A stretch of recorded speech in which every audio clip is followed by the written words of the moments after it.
Hello, and welcome to this week's episode of Transforming 45.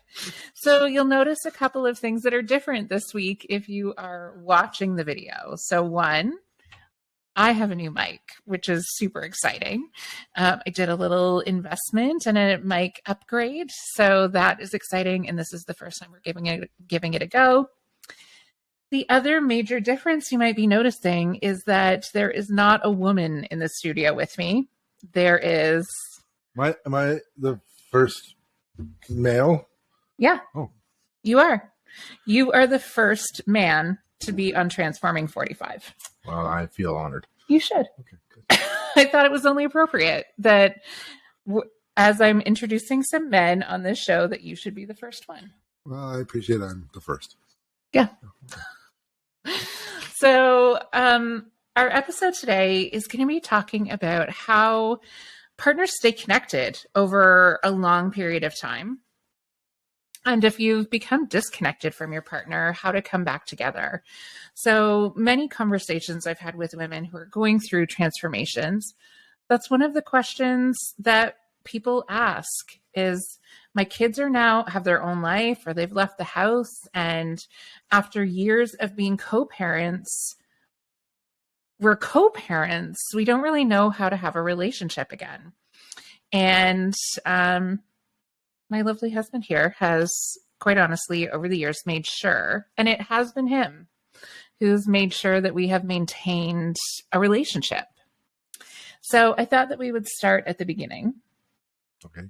Oh, just before we dive in case anyone is related to us, there is potential that we will talk about sex. So maybe we will, maybe we won't. We'll see where the conversation goes. But I just want to say, fair warning, if you are related to us and listening, listen at your own discretion. Yeah. We'll leave it at that. Yeah. Okay. All right. So just before we start, I don't want anyone to be under the illusion that our relationship is perfect. What? No relationship is perfect, and no relationship is without its challenges. So I wanted to tell a little story that happened just a couple weeks ago, actually, to set the stage for the realness that also happens in our relationship. So we had gone on a trip to California, which was chaotic. We like to just describe it as the best of times and the worst of times. It was wild California. Well, I don't think California still is getting very great weather. No. Blizzard in LA, which was, historical. Yeah. So we landed in pouring rain and wind, and our flights were late and delayed. And we finally get to the hotel airport, and it's like 1 o'clock in the morning. 2 a.m. 2 a.m. LA time, and we're in New York time. So, Toronto time. And they had given our room away. So that was how the trip started. We were in a hurricane in the desert in Palm Springs. And it was just a little bit of continuous weather hits. We had gone there for a little sunny, warm getaway, and that is not what we got. We did get a little bit. A little bit. A little bit. We got enough to... Maybe we would choose a different time of year to go back. Yeah.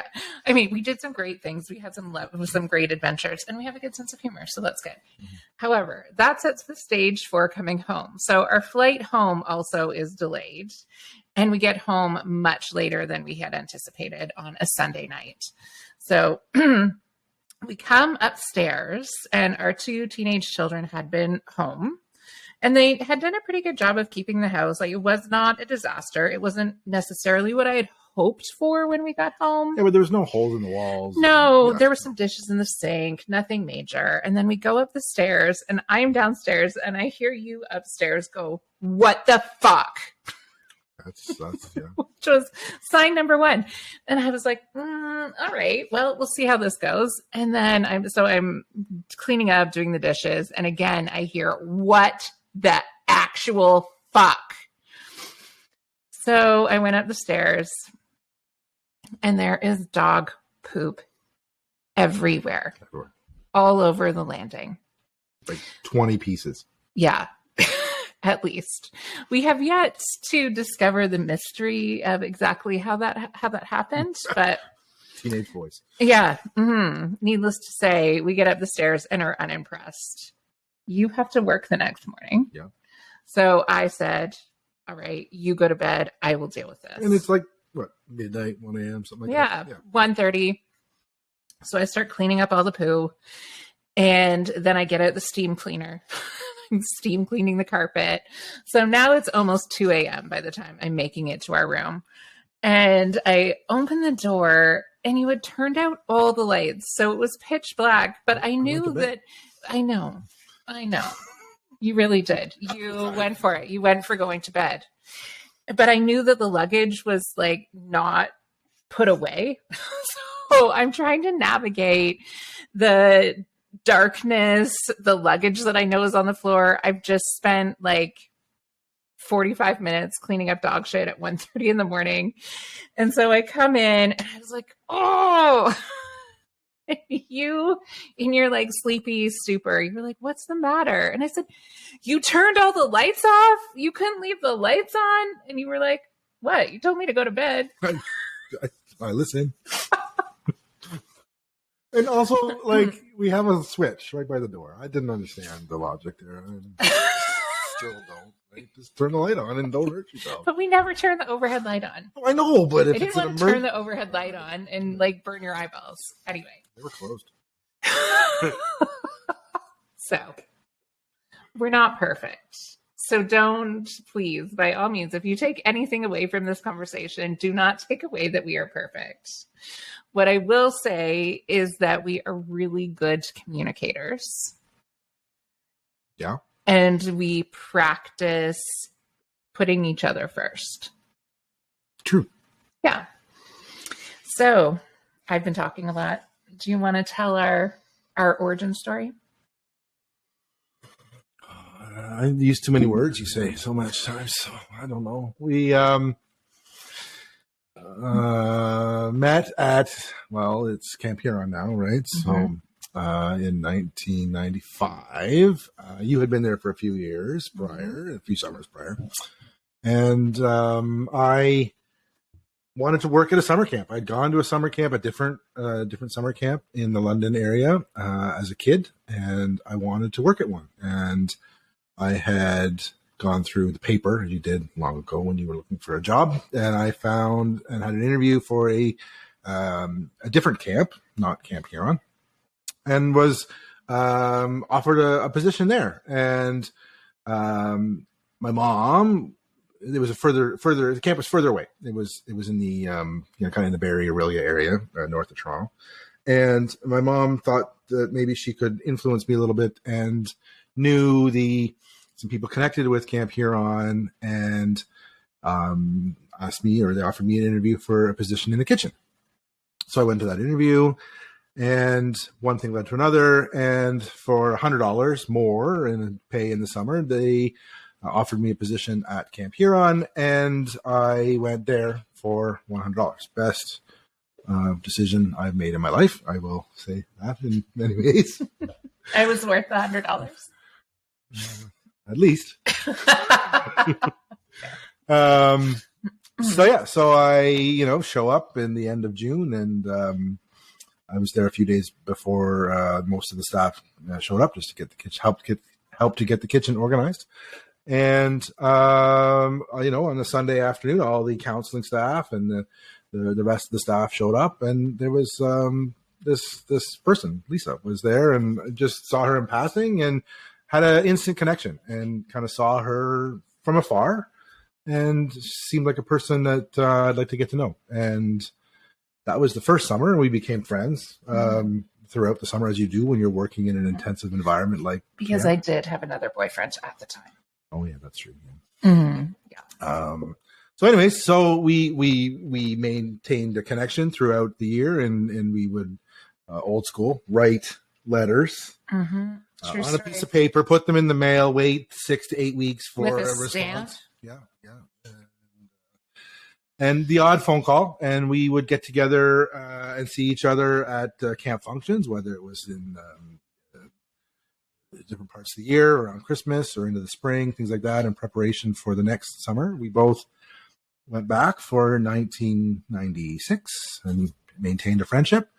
And then you chose not to go back for the summer of 97, and I went back in the kitchen still and was running the whole show in the kitchen, and you weren't there. And it was a little different, but that was the way it was going. And then in 1998, I was supposed to go back again for kind of a final summer, but I got a job in my field, a co-op position in my field as an engineering student. And I kind of resigned my position at the camp and later in the spring and ended up staying in Ottawa for the summer. And you had decided to return to camp. Yes, I made my return. Mm-hmm. So I had gone up because I still had a strong connection to camp. I had gone up when I was done my summer employment, and I had volunteered for a week. And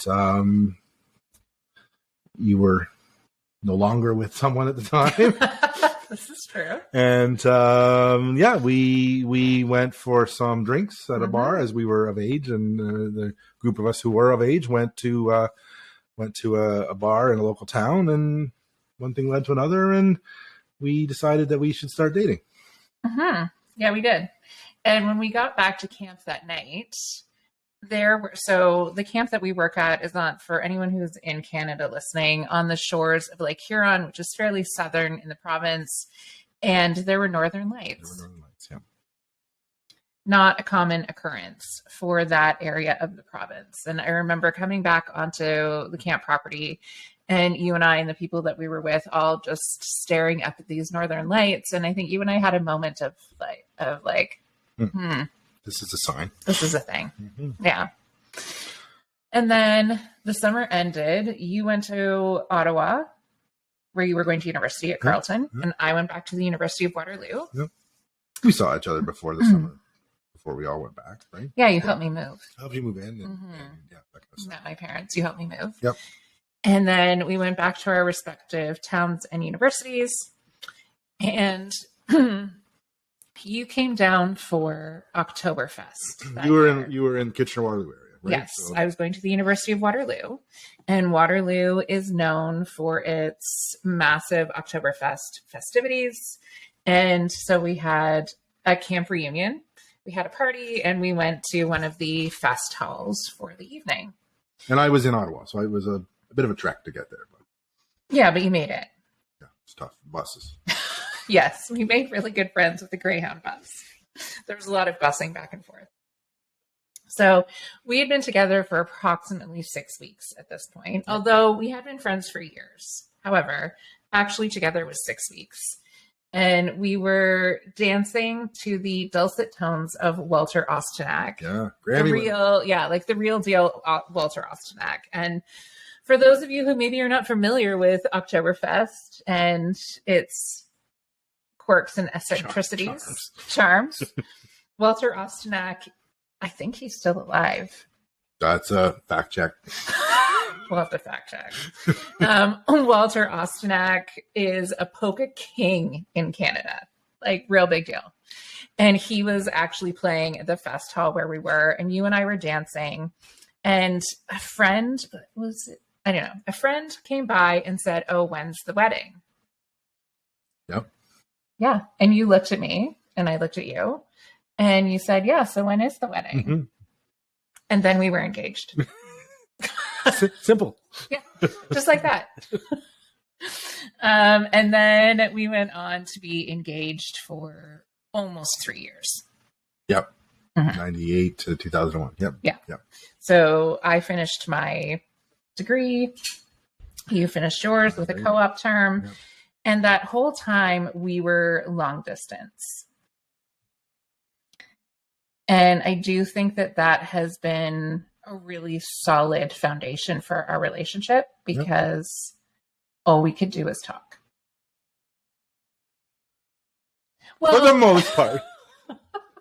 While we were long distance, when I was in Waterloo and you were in Ottawa, all we could do was talk. And we had to make the most because we didn't have iPhones and there was no FaceTime. No, you had to pay by the second on your landline, Mm-hmm. and so We heavily invested in long distance. yeah, and Mm-hmm. and you had to make the most of the time you were speaking to each other. So you had to be very clear and concise and Mm-hmm. effective communicator, Mm-hmm. because it cost a bloody fortune. It did.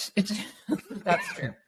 However, I would say the other commitment was making time for each other every day still. Mm-hmm.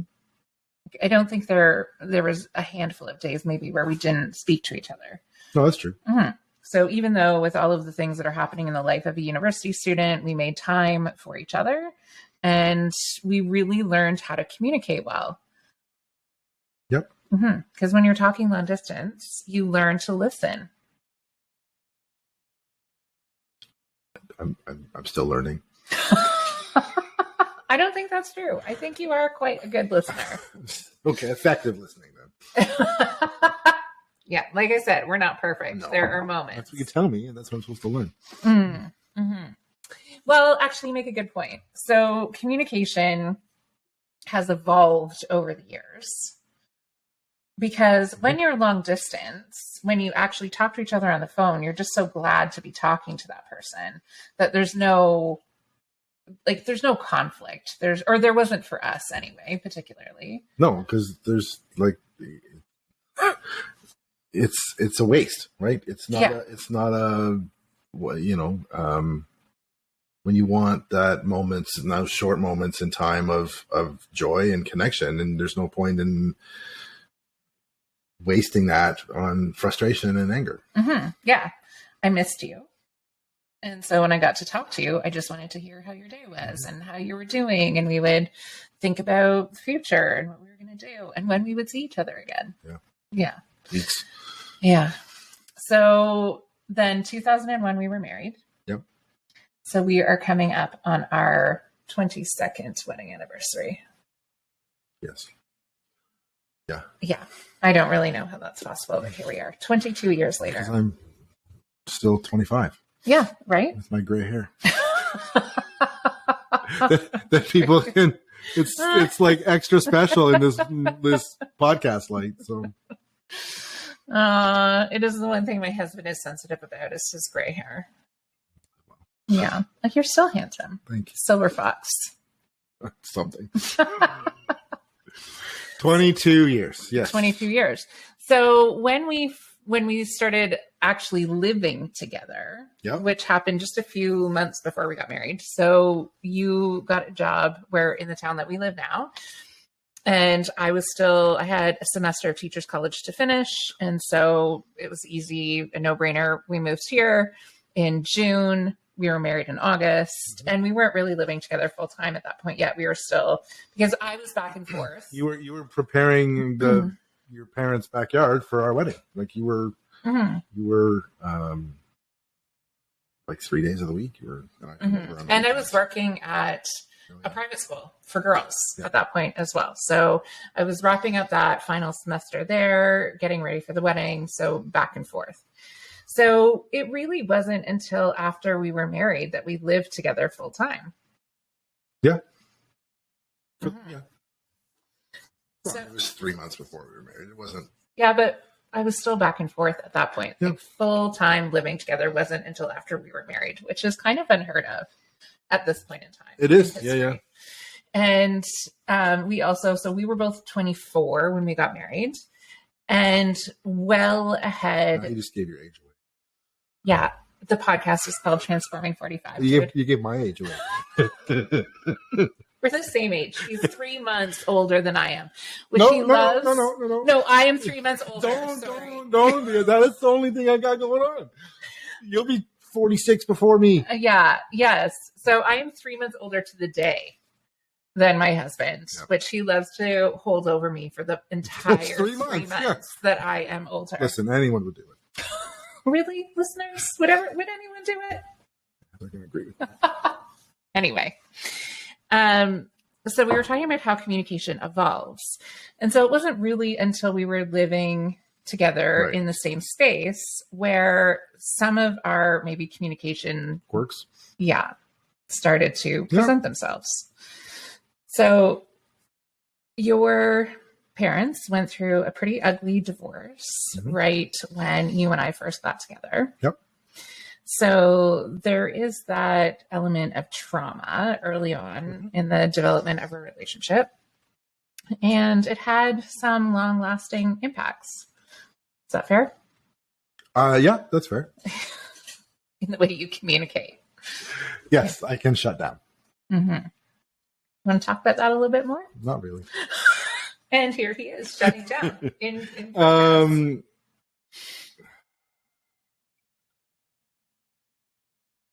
not thanks.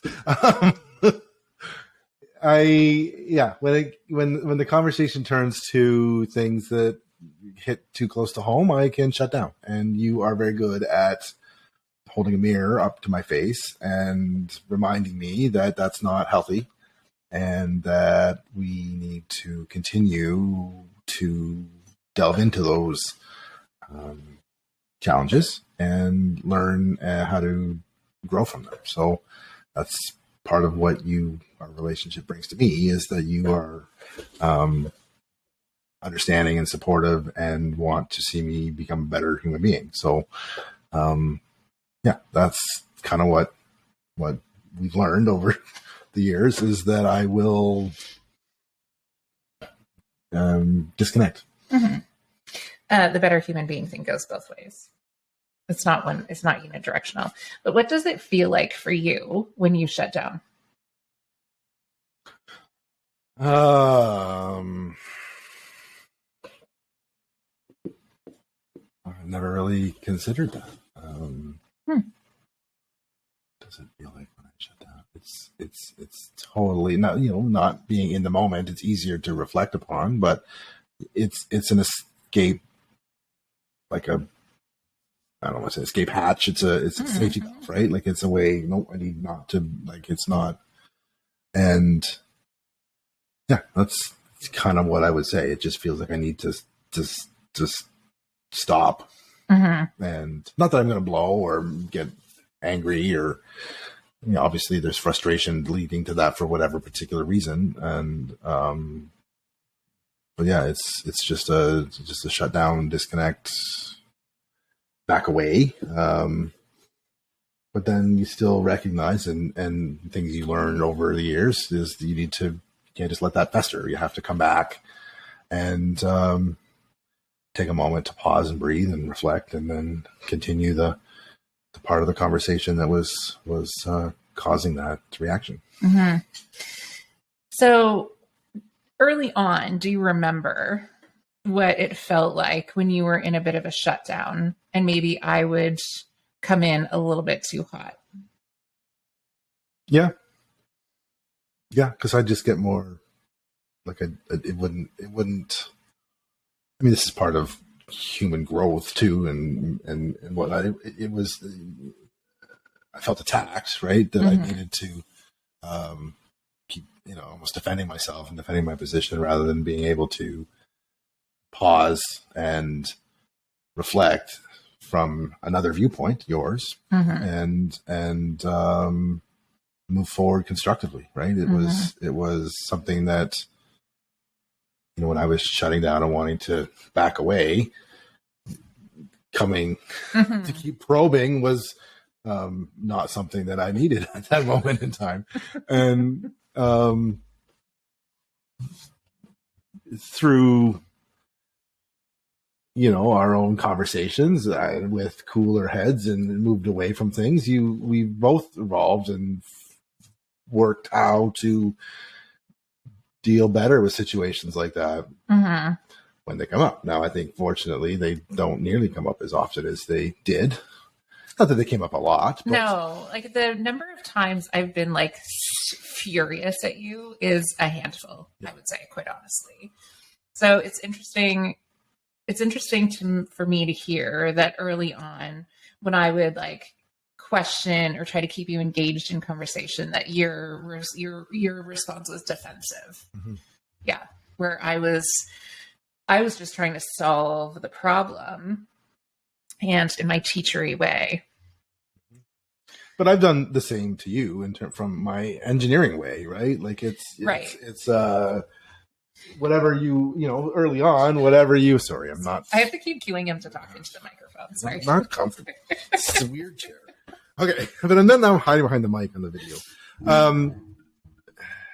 Yeah. Like, we learned how to work together to solve problems. And sometimes, we'd be talking about our day and something would come up and I would just spout out a solution, and that's not what you needed. Right. And I'm like, oh, it's just obvious to me. You just do this, right? And whatever it was. And that wasn't what you needed. And that didn't help you. Not that, didn't help you work through your own challenges. In some ways you wanted just to share your day, and I was solving all your problems for you. So, yeah. And that, I think, is a really traditional communication style difference between identifying as male, identifying as female. Men traditionally want to solve the problem, whereas women are more, those of us, anyone who identifies as female, is really more around just getting the emotion out and being present with whatever the thing is. So that's where the disconnect did happen, because you came at it from a very linear, direct perspective. Yeah. And I'm a pretty skilled communicator. Yeah. Yeah. Not just from being a teacher, but from years also, like circling back to Camp Huron yet again. All of the mentors and leaders that I had there, I watched them really skillfully work through difficult situations and difficult conversations. And so through that process, I learned how to listen, like to openly listen to what was being said, and to take that. And sometimes you just needed a little prompt as to, I don't need you to solve the problem. I just need you to listen. Yeah. But you always made it safe for me to be able to tell you what I needed. Yeah.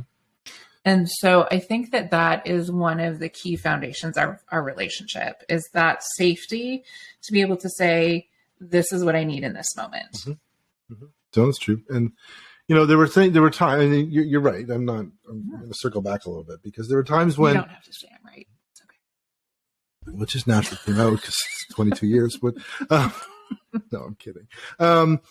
No, there would be times when we would have a conversation, and it would be, let's just say it was in the morning, and I would go to work and you would go to work, and you would, I'm not going to say perseverate, but you would, process that conversation throughout your day. And we'd come back together at dinner or whatever in the evening, and you would want to continue the conversation. And I literally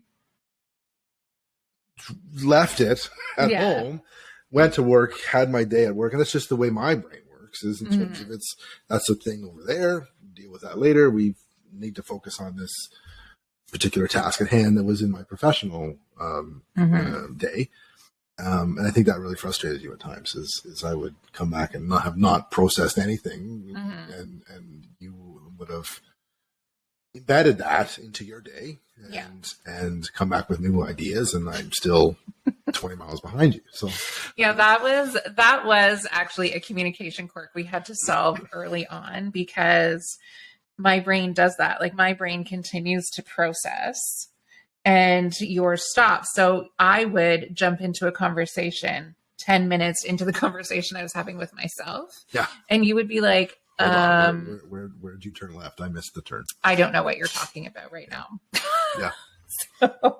And that was something we had to learn. I remember the day we were driving. We used to drive a lot because we lived in different places. And I was trying to describe, you said to me, we were driving, and you looked over at me and you were like, what are you thinking about? And I said, well, do you really want to know what I'm thinking about right now? And you were like, yeah. Yeah, well, I wouldn't ask you. So I was like, okay, here we go.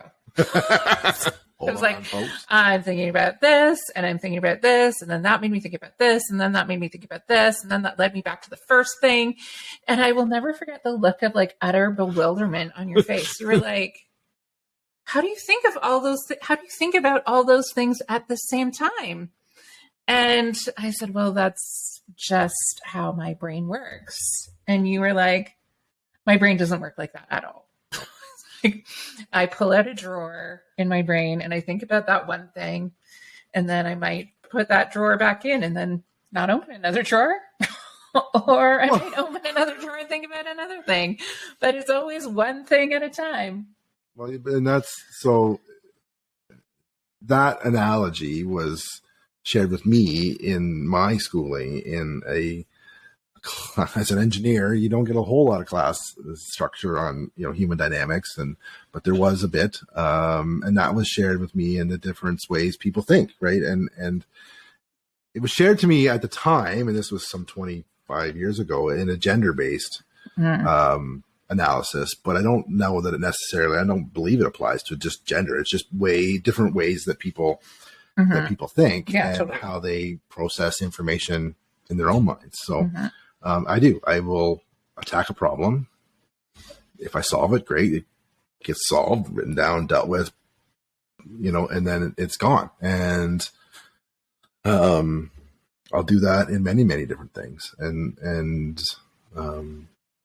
that's why, I'm it's part of who I am, is that's the structure that keeps me, I don't want to say sane, but keeps me focused, right, on things at a task. And then if I can't solve it, I can put it away and think about it the next day or the day later or whatever it needs to be. But just having all the big, I see it as a big, plate of spaghetti with everything jumbled up in your mind, whereas I'm the I don't know what the other past analogy is, but the linear pieces that aren't cooked, the uncooked and cooked the spaghetti in the box. Yeah, spaghetti in the box, spaghetti in the strainer. Yeah, that's just how we've learned to understand each other, is what it's come down to. And I mean, it wasn't. Yeah, I wasn't stressful in working through that. It was just needed to be something that had to be communicated with each other as to how we see the world. Yeah. I also think that being, you and I first started dating at what, 2020? 21. And we're married by 24. And I know that I said earlier, that's pretty unheard of at this point in time. And people usually are getting married much later in life at this point, which there's not a right way. And finding the person you're meant to be with happens in the time that it happens in, and in the way that it happened, in its natural way. But one of the benefits, I think, for you and I, of finding each other at 21 and knowing each other since we were 18. I was 17. I had to do it. Anyone would agree with me. Come on. Okay. Thanks. So you were 17 and I was 18. That it allowed us to grow together. So it wasn't like two fully formed adults with fully formed, realized structures, practices, ways that you had always been on your own. Like I never lived on my own. No. I went from my parents' house to living with roommates in university to living with you. So I never had a time where I lived on my own and found my own way of doing things. You and I, just from the beginning, have made a life together. True. And so I think we played a big role in forming each other and that communication style and strategies. I remember something. Oh, yeah. So you asked me when we started this. Sorry, yeah. Okay. All right. Here we go. Get ready, everybody. So I did live by myself for my co-op term in Toronto, right? Which was 16 months, and we were still together. Yeah. But I had my own apartment where I, could come home at the end of the day. Yeah, you told me. You asked me. So she asked me before we turned on the recording. We're gonna tell the story about the dog poop and how she was very frustrated with me. And she's, well, when were you frustrated with me? And I'm like, I don't know. We'll figure it out. I don't like. It's not often. But I am very particular, if you haven't figured that out already, with my engineering mind. And I had moved into an apartment in Toronto, and I could paint the apartment. Odd, but I could paint as long as it was a reasonable color and they were going to be fine with it. So we bought the paint, and you were visiting and I was working, and you had some time off. It was in the summer, and you said, I'll paint the apartment. I said, okay. But not knowing that you didn't understand how I had yet to undergo a decade of boat paint training. Right. Yeah. So she's painted my apartment while I was at work, which was appreciated. It looked much better than it did. And then I looked closer, and I don't think you took off the wall covers for the plugs and the light switches. It was a rented apartment. And we were 20. The cutting in was poor quality. You got me one of those edgers that the paint kept getting on the wheels of the edgers. I'm just, and it's a good thing we didn't own that place. But, on and off, I'd see something and I'd just shake my head. But it was, you did it with love, and I appreciate that. But it was not a quality job. Like, if anyone saw this paint job, they would want their money back. So herein lies the crux of our relationship. Precise, imprecise. Yeah, true. True. And after that day, I had to undergo a decade of boat paint training before you would let me train you. Oh, no, sir. I just didn't let you cut anything in. No, yeah, you would not let me do anything other than roll on the wall, and you gave me like very clear feedback about that as well, and the technique for how to do that. And you also were constantly like, this is how you cut. This is what you do. So for a decade, all I was allowed to do was roll, which whatever, it's fine. We had a system. But who's the better cutter inner now? Still me. No. Just let go. Just so you all know, I am way better at cutting in now. We are on equal footing. I'm not going to give you that yet. No, sorry. We did paint our first house together when we bought it, and we, didn't have any fight. No, because at that point I was still just rolling the walls. You did not. I know, but okay? Here, this house, yes. Yeah, and then you decided you like wallpaper, and I am a pretty handy guy, and I like to do things myself because I get joy from it. It's not like I do it because it's more cost effective in my mind, because I have the talent and ability to do it. But I also get joy out of completing tasks, except wallpaper. Yeah. So these are the things we have to negotiate. Yeah. I can do it, but I really hate it. And there's two rooms here in this house with wallpaper, and that's it. He's really holding on. Who knew? Wallpaper. You knew. I told you I don't want to do it. Okay. So we're married at 24. Sorry. We have 2 children by the time we are 29. So I turned 30 after Nate was born. Correct. So did I. Yes. Yeah. Yes, we both did. So we were married without kids for a few years, which created a good, I think we worked through a lot of that. Oh, yeah. A lot of those communication issues at that point in time, until new communication foibles showed themselves in parenting. But I thought you were going to say in cell phones, because you had a challenge in texting me back for a long time. Well, it was before an iPhone where you had to pull out the keyboard and push one button 3 times. Anyway, I was not spending my time doing that. Again, precise, imprecise, practical, a little bit more free over here. Anyway, so before we had kids, however, we had a lot of conversations about how we wanted to raise them. That's true. And that you wanted to be an equal partner. Yeah. In their lives. Yes. And I still do. Yeah, I know. It's a little different now that they're almost, one is technically an adult. That relationship changes, and we'll talk about that too. But we made a conscious effort to make sure that you and I were both participating in all of their care. Now, I've talked about this on the podcast before because we're like, even though we had those conversations and I knew you were committed and you wanted to be a really big part and not just like the dad babysitter, Right. it was still me who had a complete 180 in my life. Oh, yeah. 360. No, 180. And my whole life changed. Mm-hmm. Like in an instant, I suddenly was staying home. I was caring for this small human all day.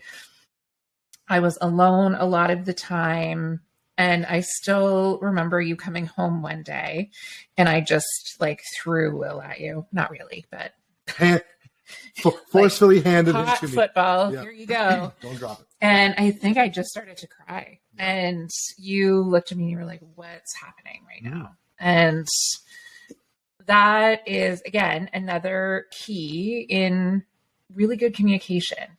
Like instead of, you could have reacted by being upset. Like, I just got home from work. I've just had a full day. You're throwing this kid at me and now you're crying. Yeah. I don't remember doing. I don't think I did that. No, you did not. Oh, okay. But I'm saying like that would have been a real possibility for some. For many, well, I can see what you're saying. Right? Yes, sorry, I had lost you. But that is not what you did. You stopped and you said, what's happening with you? Yeah. And I think approaching each other with a sense of curiosity, for sure, is also something that has maintained our ability to communicate. Because even though we've known each other for decades at this point, I remain curious about you. Mm-hmm. As do I. Phew. Could have gone badly. Well, because as humans, we're not stagnant, right? Yeah. It just in you and I, but I think in general, all humans are not.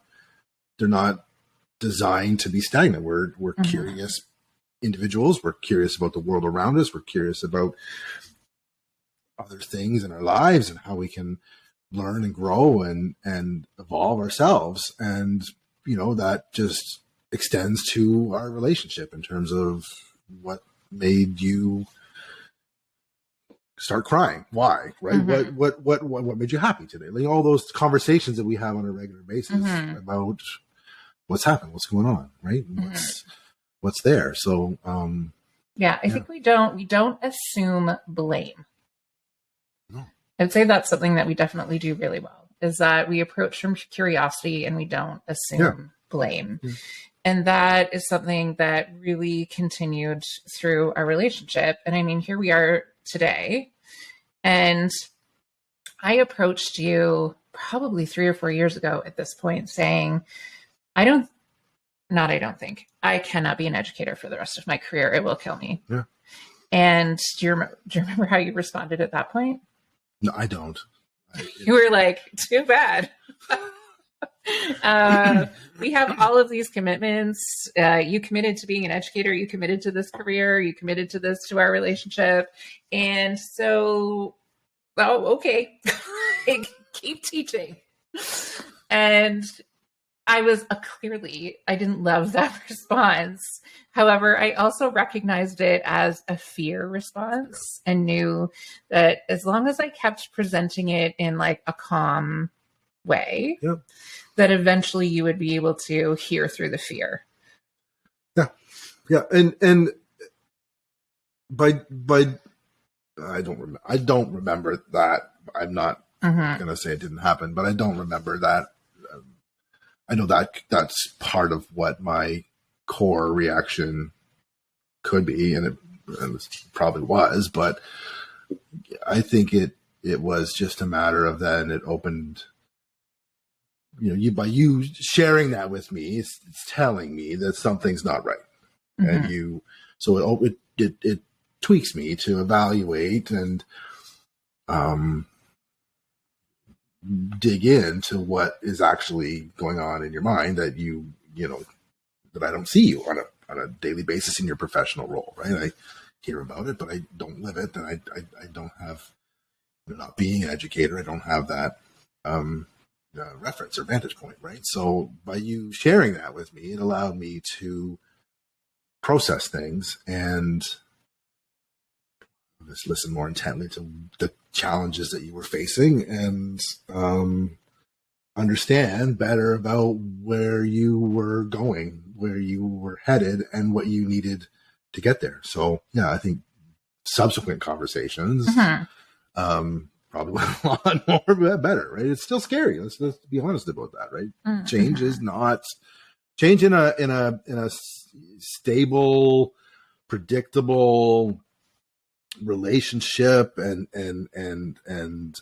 household and they're scary and they can throw people for a loop. And it's just you being able to share with me what you needed, what you were going to need and didn't need it at that instant, but what we're going to need allowed me to then work through my own reaction and my own challenges with the change to stability that we're currently working our way through, but have become far more comfortable with because I can see the differences in who you are as a person and what that career path was doing to you and why you needed to come up with a new option. Yeah.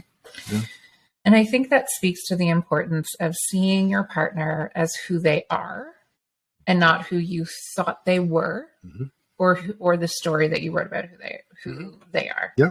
Yeah. And again, I think that circles back to that idea of approaching each other with curiosity and knowing, when you meet at 18 and you get married at 24, obviously you're not going to be the same people when you're 45. No.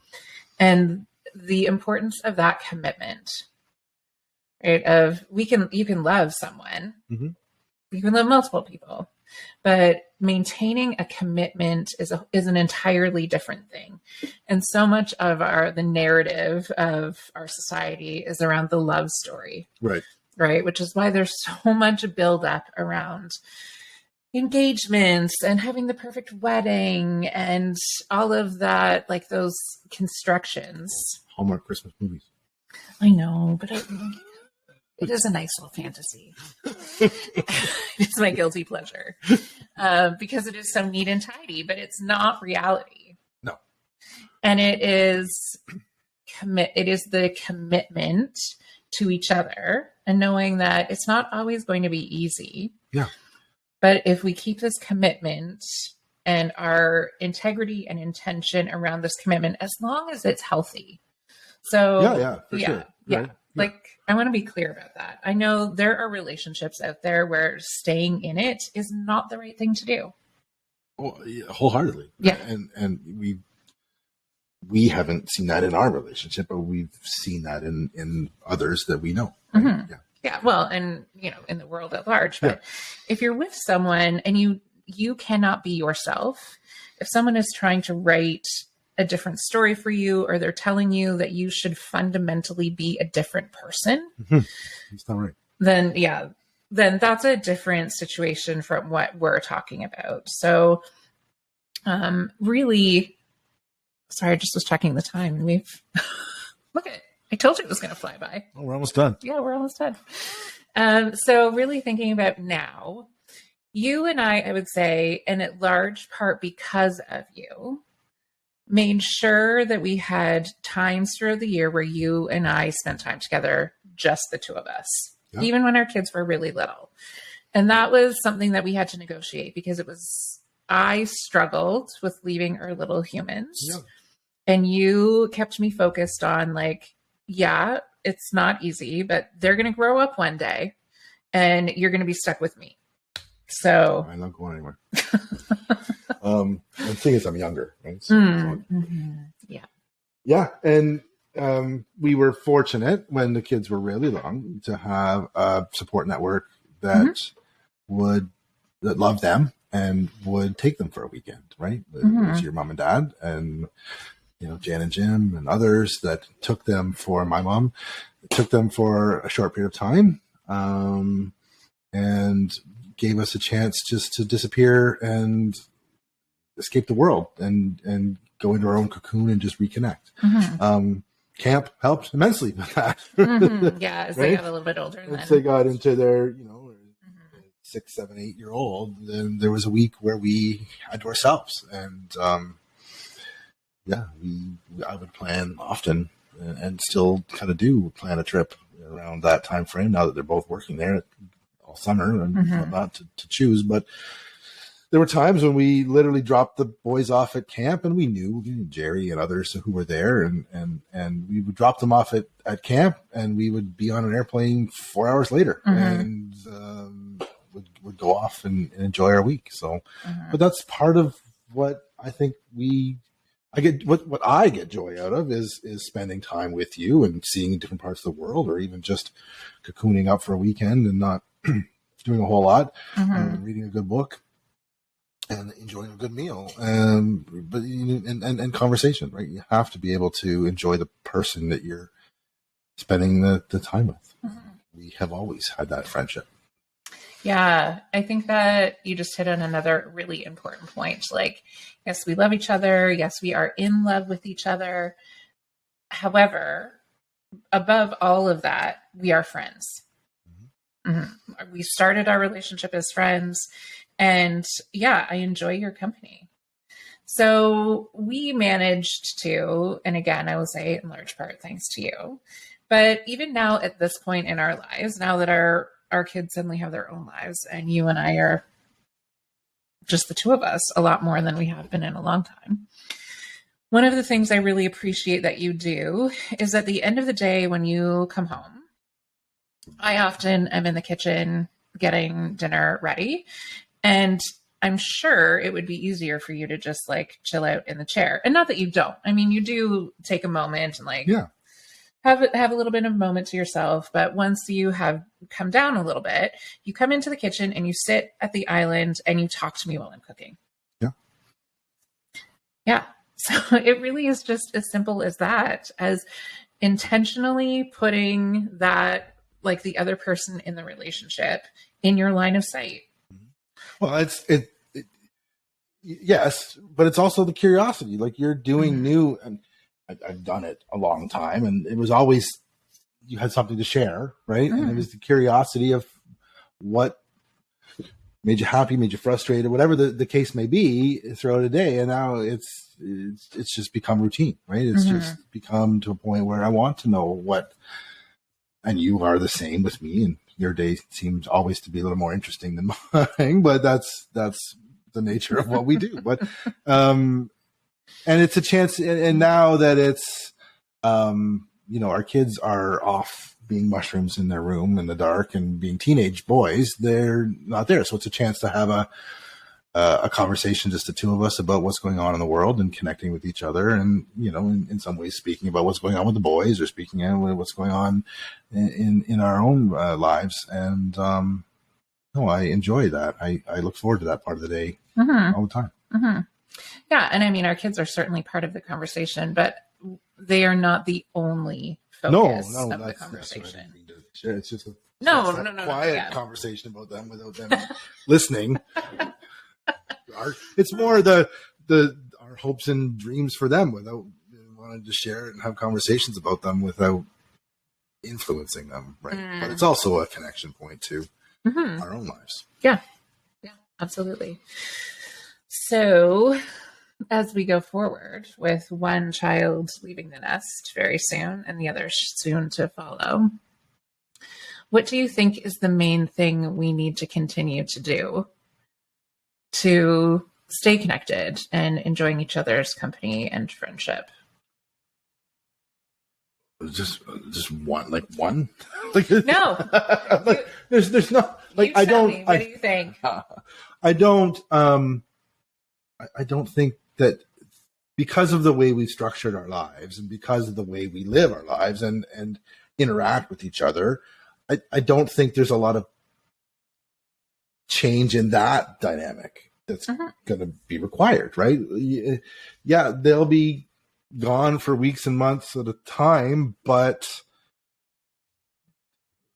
I'm still going to come home and still have a conversation with you about how your day went and what's new in your world. And you'll do the same with me. And we'll still have a chance to go out and have a nice dinner and a glass of wine and whatever. It's that part doesn't change in my viewpoint, nor do I believe it should, right? Like it's, we still have that structure that we've set up for 22 years. And in some ways things become easier, right? To connect. And we're not pulled in many different directions with driving our kids around and dealing with the things that young humans need in terms of support. They're launched. I guess my question is, are you worried that you're going to get bored eventually? No. And that was the right answer, friends. Like, but it's a real question. Right? I know, no, I can understand your question, but I'm not. Like, my truth is that I'm not, because we can interact with each other, we enjoy each other's company, we love each other, we're good friends, but we also have things that we do apart from each other, right? Like, I'm headed up tomorrow to open the cottage and do some work there, and I'm going by myself, and I'm not, I enjoy that outlet and working with my hands and creating something. And you have your outlets with other people, and we both have separate hobbies. And I'm hoping that as we launch the boys, that we have time for more things we can do together and apart. Yeah. And find those added sources of joy. Right. Yeah. The intersections and the diversions. And I think that's one other thing that I also feel is important in our relationship, is that we don't see each other as like, you're my everything. No, because that's an incredibly heavy burden to place on a person. If you're like, you are my everything and my whole world revolves around you, that would be... I'm trying not to laugh.